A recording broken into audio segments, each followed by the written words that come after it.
नमस्कार, मैं ज्ञानचंद प्रसाद मेहता मेहता टॉक्स पर आपका स्वागत करता हूं। कुछ दिनों के बाद मिल रहे हैं, सही है, परंतु एक नई चीज लेकर आया हूं। यात्रा वृत्तांत, एक व्रत है यात्रा की, और निवेदन है इसे अंत तक अवश्य सुनिएगा, इस ब्लॉग को देखिएगा। मैं परिवार के सहित कुछ घरेलू कार्यक्रम को लेकर दिल्ली गया था और 7 फरवरी नई दिल्ली रेलवे स्टेशन पर उतरा। सभी सामान्य थे, ऐसा कुछ नहीं था कि कुंभ मेला के लेकर के नई दिल्ली रेलवे स्टेशन पर किसी भी तरह की व्यवस्था में कोई कमी, जैसा था वैसा, जैसा रहता है आम दिनों में जैसे, वैसे ही दिल्ली लगी रेलवे स्टेशन की स्थिति। पारिवारिक कार्य था, इसलिए दिल्ली में कुछ दिन रुक करके फिर पुनः 12 फरवरी को नई दिल्ली रेलवे स्टेशन पर आया। ये करीब 2 बजे 2:30 बजे का समय होगा।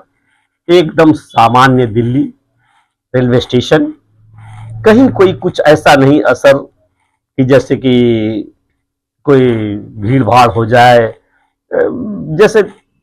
और वहां से उस दिन नई दिल्ली रेलवे स्टेशन से देहरादून शताब्दी एक्सप्रेस, जो जिसका नंबर 12055 है, अर्थात 12055, उस गाड़ी से, वो मेरा रिजर्वेशन था, कई सीटें थी उसमें, हरिद्वार जाना था। बड़ा प्राकृतिक दृश्यों के बीच से गुजर करके हरिद्वार रेल की यात्रा हो तो क्या कहने।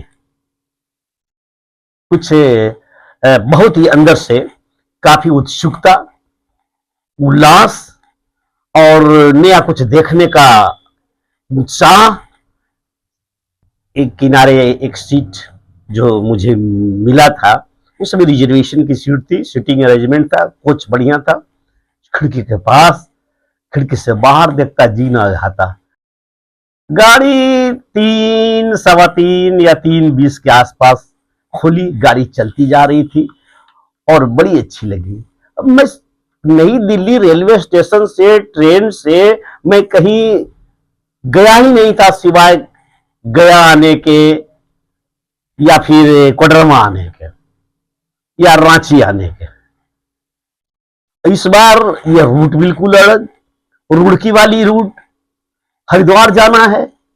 सोचिए, रास्ते में वो सब मिलना है, देखना है, बाबा रामदेव का आश्रम, ये सारा कुछ रास्ते में ही।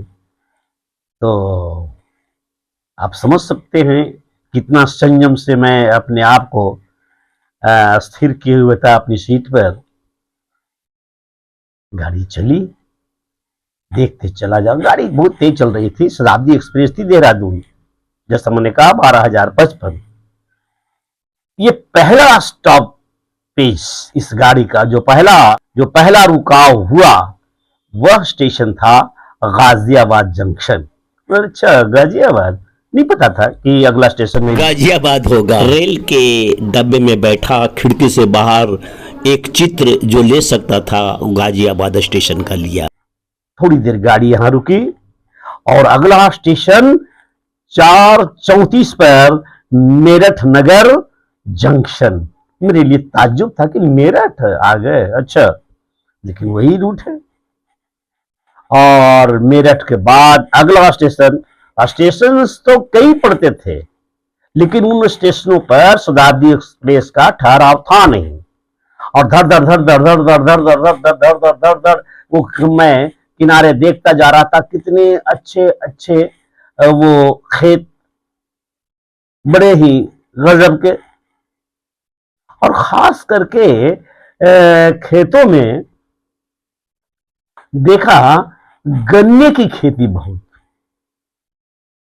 गन्ने की खेती, और वो गन्ने सभी कट रहे थे। कटने की स्थिति में उनके बोझे बंध रहे थे, ट्रैक्टरों पर लदाई हो रही थी। मेरठ के आसपास देखा वो। और मेरठ के बाद ये गाड़ी रुकी मुजफ्फरनगर में। तब समय हो रहा था शाम के 5:17 लगभग 5, 15, 17, 20 के आसपास। और धीरे धीरे ठंडक भी थी, हवा में ठंडक भी थी, ठंडक की कोई कमी नहीं थी। मेरे लिए तो ठंडक कुछ ज्यादा ही मुझे मुतासिर करता है, अन्य लोग के लिए उतना नहीं, लेकिन मुझे ठंड लग रही थी और मैं टोपी वगैरह पहना हुआ था। मुजफ्फरनगर के बाद जब गाड़ी खुली तो अगला पड़ाव देवबंद। मुझे देवबंद सुना हुआ नाम था, ये इस्लाम धर्म या मुसलमानों से संबंधित ये कभी कुछ सुना था, लेकिन देखा देवबंद स्टेशन पहली बार प्लेटफॉर्म पर देख रहा हूं तो बहुत सारे मुस्लिम बंधु भाई वो टोपी लगाए, बहुत सारे लोगों को देखा एक प्लेटफॉर्म पर। क्या कुछ विशेष थी इसके विषय में मैं ज्यादा अभी नहीं बता सकता हूं, ना कुछ कह सकता हूं। देवबंद शायद कोई मजहबी स्थान है, वहां पर जैसे कुछ सिद्धपीठ कहते हैं या कुछ होगा वैसा। तो देखा कि एक प्लेटफॉर्म पर, मैं सामने के प्लेटफॉर्म पर देखा तो बहुत सारे वो मुस्लिम भाई बंधु टोपी पहने गोल गोल थे, किसी ट्रेन के इंतजार में कहीं जाने के लिए। और उसके बाद लगभग 6 बजे टपरी जंक्शन पर अपनी गाड़ी रुकी और तब थोड़ी देर रुकने के बाद टपरी जंक्शन कुछ खास मुझे समझ में नहीं आया कि कितना बड़ा स्टेशन है और क्यों है, लेकिन रुड़की 40 मिनट के बाद, टपरी जंक्शन से 40 मिनट के बाद गाड़ी रुड़की पहुंची।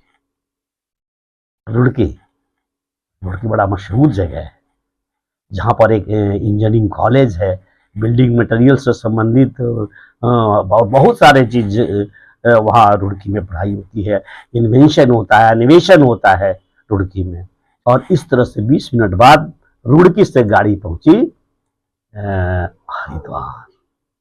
हरिद्वार स्टेशन। बहुत ही अच्छा लगा, बाहर निकला, बहुत सारा जगह हरिद्वार में। अब हरिद्वार से निकलकर कहाँ जाना यह अगले ब्लॉग में बताऊंगा। यह यात्रा वृत्तांत 3 भागों में होगा। भाग 2 शीघ्र, बहुत ही शीघ्र दे रहा हूँ। आप इसे लाइक कीजिए, कमेंट्स दीजिए और सब्सक्राइब जिन्होंने नहीं किया है वे कृपया सब्सक्राइब कर लें। धन्यवाद, नमस्कार।